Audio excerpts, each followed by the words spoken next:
Hey guys, what's up? It's Seth and welcome back to my channel. So today I am with my friend Kyndall. She has a channel. Just name out everything. Okay. Go. So my channel is Kyndall J and my Instagram is Kyndall__Johnson, and that's really it. Okay, well I will leave all of her links down below, but for today's video, as you can probably see by the title, we are going to be telling you guys about literally yesterday. It happened yesterday and it's just like a creepy story time about how we kind of got followed.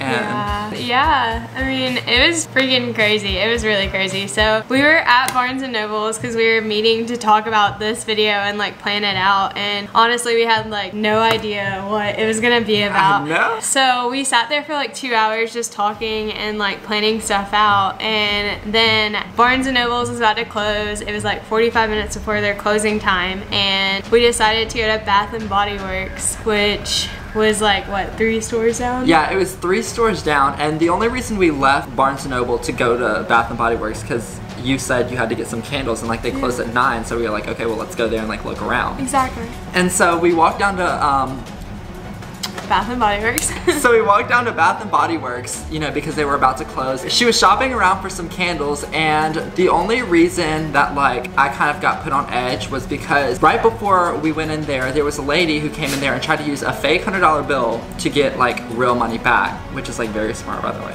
Which it was, yeah, me and Seth were talking about it, and we were like, okay, like, first off, it's really wrong, but second off, this girl was smart because she brought in a fake $100 bill and was trying to get like a hand sanitizer, which was like $1.96. She was trying to get like 99 real dollars back, but the lady was like, no, like, the lady was like, the face, do the face. She was like, the face on this dollar literally looks like this. I don't know what face she did. She went like cross-eyed. Oh, okay, like, I can go cross-eyed, I can go cross-eyed. She was like, the face on this dollar literally looks like this. There was apparently like a cop behind us, and the lady knew that. So he wasn't in there when she was trying to buy the fake $100 bill. He had walked in after when we were checking out, and they were talking about it, and he like was asking her a bunch of questions about it and stuff. Well, anyway, me and Seth bought our stuff, walked out, and there was this black truck, and it was facing us, and like as soon as we turned right to walk back down to our cars and stuff, he like zoomed out really fast and just started going right beside us, like at the exact same speed that we were walking, and it was just super like suspicious, like super suspicious. Yeah, and when we walked out of Bath & Body Works, it's not like the truck was like parked. It was like, okay, so if you're on the aisle to park and there's like parking places left and right, it was like in the middle. Like, it was dead middle. Store. Yeah, and it was like, it had its lights like blaring on us. And I was like, oh my gosh, okay. So like we just started walking, and Seth was like, hey, like I really don't, like he didn't make it seem like we were talking about it, but he was like, hey, I don't feel comfortable. And I was like, yeah, me neither, like I'm getting that feeling. And he was like, what do you think we should do? And I was just like, take a right, go into Barnes & Noble's like as quick as possible. So we didn't make it like seem like we were trying to like speed up really quick or anything. We just kind of walked into Barnes & Noble's and sat by the window for a second, and we looked back out and we didn't see anybody. Like the truck was gone. Like when we were walking back, I looked over because like the truck was like right beside us. I wasn't just gonna like not look at them. Yeah. And like the truck was like following us on our path or whatever, like staying right beside us. So I looked over, and the part that freaked me out the most was that like it had like the limousine tint, and I was like, that's when I was like, okay, like I'm not feeling comfortable with this. No. Like I'm not feeling comfortable. No. And so like when we went in the store or whatever, we sat by the window and everything, and we just kind of like calmed down. Maybe we like overreacting. We were both maybe thinking like, this is just a huge coincidence. Like the cop was just telling us a bunch of crazy stories about Columbus. Like we're probably just overreacting. Like this is stupid. We need to like get ourselves together and just like reevaluate. So we looked out the window and we didn't see the truck. So we were like, all right, like it's getting late. We need to go. It's like 15 minutes before they close, and they were like announcing it. So we were like, we're just gonna go. So we go to walk out the door, and as I go to like open the door and I go first and Seth is right behind me, the truck like skids out of a parking lot, and it was behind this huge white van, so we couldn't see it from where we were. It like skids out of the parking lot and like comes right in front of Barnes & Noble's, and I was like, oh no, go back in. So we turned around and went back in, and I called my boyfriend, and I was just like, hey, I told him the story, and he was like, we live like by Barnes & Noble's, and he was like, I'll be there in 5 minutes, like you guys just stay inside, like no problem. This is like, it doesn't sound good. So then we just started like really watching our surroundings and being super cautious. Yeah, like I don't know, like I was so paranoid after that moment, because like we were about to walk out to go to our cars because we didn't see this truck anymore. So we were getting up and gathering our things to walk out of the door, and I'm not even joking, like we haven't even made it to the road from the concrete. Like the door hasn't even finished shutting to Barnes & Noble, and that truck pulled out from its parking place, and Kyndall was like, go back in. You need to turn around and go back in, because like that truck was like literally sitting right there staring at us with its lights on. So we went back in, and literally we started calling everyone. Like I had to call one of my friends and tell her like the situation, just in case if I don't make it that she needs to be watching Life 360, and I told my parents and everything. I can't even tell you how like skittish I was, even if just like a random person walked by me, because I was like, I don't know, like I couldn't describe the feeling, but I just felt scared, and like I was scared of literally everyone that walked like beside me. Exactly, because like, I don't know, it was a really weird feeling, and it was just like, we both knew something wasn't right, and like you could tell 100% that those person's intentions were not good. It wasn't okay, maybe they're following us, like we knew at this point like 100% we were being followed. Then we started just like super paying attention to our surroundings, and we started like, there was this guy, and he was an older gentleman, kind of bald, and he was taking pictures of younger people that were at Starbucks, at Barnes & Noble's, like around us, and I don't think it mattered who, it was just really on the down low. Like he would take his phone out really quick and like just take a picture like super fast, and if you weren't like paying attention, you wouldn't realize it. Yeah. So it was super crazy, and it wasn't until like later that night Seth texted me, and he was like, hey, like we were scared to death at this point, like there was no thinking this at the point where we were. So Seth texted me later that night, and he was like, hey, do you think maybe that guy that was taking pictures was working with the guy that was in that truck, and maybe this is like a human trafficking case? So like, for those of you who don't know where we live, like we're super close to a really big city that is number like 3 in the world for human trafficking, and it's really bad. And what they're doing is like, it's getting so well known in the big city that they're coming down to our little cities that are like an hour and a half to 2 hours away, and doing it here instead, and then bringing the girls and the guys back up to the big city and then selling them there. So it is so crazy. Yeah, because that night when everything was going on, her boyfriend eventually like pulled up there like in his truck, and he has like obviously like a concealed carry, or like a concealed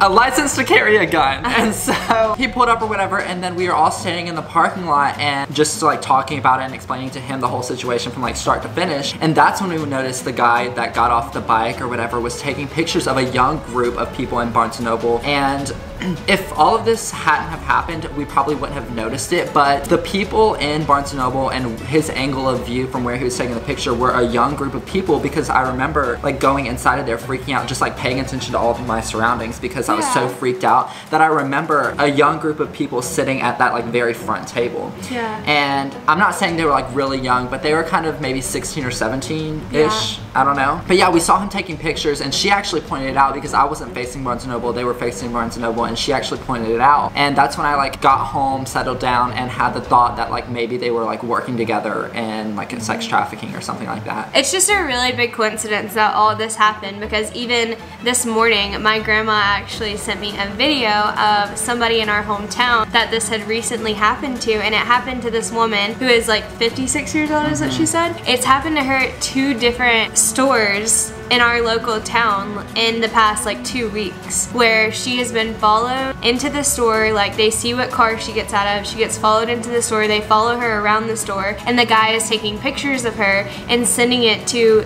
2 guys in a van or a pickup truck in the outside of the store. So like obviously this is a huge problem in our hometown, and if it's a problem in our hometown, like I know it's a problem in other places, especially in big cities. I just never thought that I would be put in that situation. I know, know. Like you never think that it's gonna happen to you until it does. I know, like our intentions, like we weren't even on the bad side of town. Like where we lived, like where we met up at the Barnes & Noble. Like the Barnes & Noble isn't a good location. It's in a high class like area of Columbus. Like it's in a super high class area of where we live at. Super high class. And it's like that's where everyone goes to shop. And I'm sure that's why they go there, is because they know that's where all the young children, apparently they don't even have to be young, because that woman was 56 years old, you know what I mean? Yeah. And they were trying to do it to her. So they just know the spots where everyone's going. They know where you're gonna be distracted, because I know personally when I'm walking out to my car, like half the time I'm on my phone, not paying attention, stuff like that. Like I'm just not paying attention to my surroundings, so.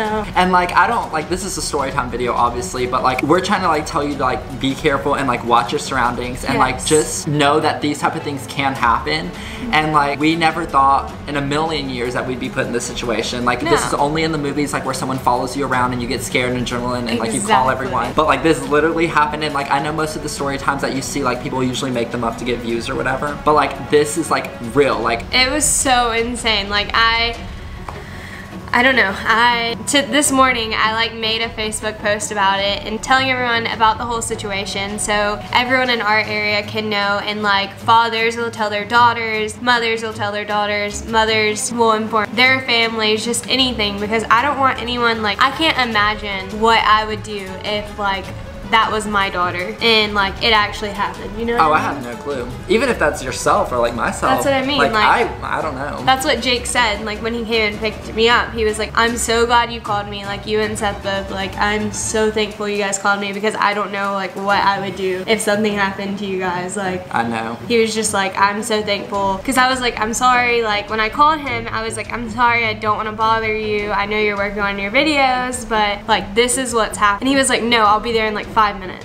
So luckily he was right there and he came over, and when he pulled in, the black truck actually like left. That might have been a coincidence. That is, I don't know. Like that was the crazy part. We hadn't even like walked out or anything. They didn't even know that we were with him. Like just when he pulled in, like they left really quickly. When your boyfriend pulled up, we were on our way, like we were getting up. So obviously if you're sitting out there watching us through the window, then you can see us like get up and like about to leave and like know we're safe, like having that thought that we're safe. And so I don't feel like that it was a coincidence, because when he pulled up, we started walking out, and that's when the black truck like pulled off. Yeah. Anyway, with that being said, the message we are trying to get to you is just to be aware of your surroundings. And if you guys agree with our statement, then give this video a thumbs up. And don't forget to check out Kyndall. A video will be coming to her channel very soon, and all of her links will be down in the description box below. We had a blast filming this video. Yes. And informing you guys on the dangers of our crazy world. But hope to see you next time on Seth's channel. He